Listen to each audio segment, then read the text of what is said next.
वेरनि जी वस्ती बहितरीन वीडियो आहे, आख़िर ताईं ॾिसंदा। क़िस्मत ते राज़ी रहणु। हिकिड़ो कांग झंग में रहंदो हो ऐं पंहिंजी ज़िंदगीअ मां मुतमइन हो।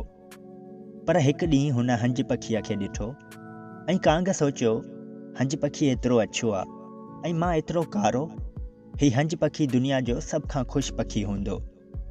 कांग पंहिंजा ख़यालात हंज पखीअ खे ॿुधाया। हंज पखी चयो, असल में मूंखे लॻंदो हो मां सभिनी खां घणो ख़ुशि आहियां, पर मूं हिकु ॾींहुं तोतो ॾिठो। तोते जा 2 मुख़्तलिफ़ रंग आहिनि। हाणे आउं सोचां थो तोतो सभ खां घणो ख़ुशि हूंदो। कांग तोते वटि वियो ऐं सारी हक़ीक़त कयाईं। तोते कांग खे चयो, मूं ख़ुशि ज़िंदगी गुज़ारी पे। पोइ मूं मोर ॾिठो। मूं वटि त सिर्फ़ु 2 रंग आहिनि, जॾहिं त मोर वटि कई रंग आहिनि। कांग मोर सां मिलणु चिड़िया घर वियो। उते कांग ॾिठो त सैकड़ो माण्हू मोर खे ॾिसण लाइ आयल आहिनि।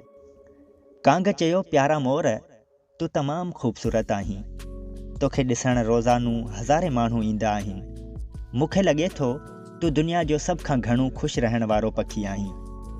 मोर जवाबु ॾिनो, आउं बि सोचींदो हुअसि, आउं सभ खां ख़ूबसूरत ऐं ख़ुशि पखी आहियां, पर आउं पंहिंजी ख़ूबसूरती जी वजह सां चिड़िया घर में मुक़ीद आहियां। मूं चिड़िया घर ते काफ़ी ग़ौर कयो आहे। मूंखे अंदाज़ो थियो आहे त सिर्फ़ु कांग उहो वाहिद पखी आहे जेको चिड़िया घर जे कंहिं बि पिंजरे में क़ैद न आहे।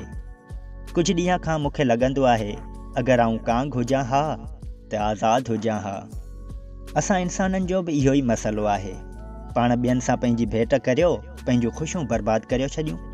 पाण वटि जेको कुझु बि आहे, पाण उन जो क़दुरु न आहियूं कंदा, ऐं इहा सोच पाण खे मायूसी जे चकर में फासाए छॾींदी आहे। जेको कुझु तव्हां वटि आहे उन जो क़दुरु कयो।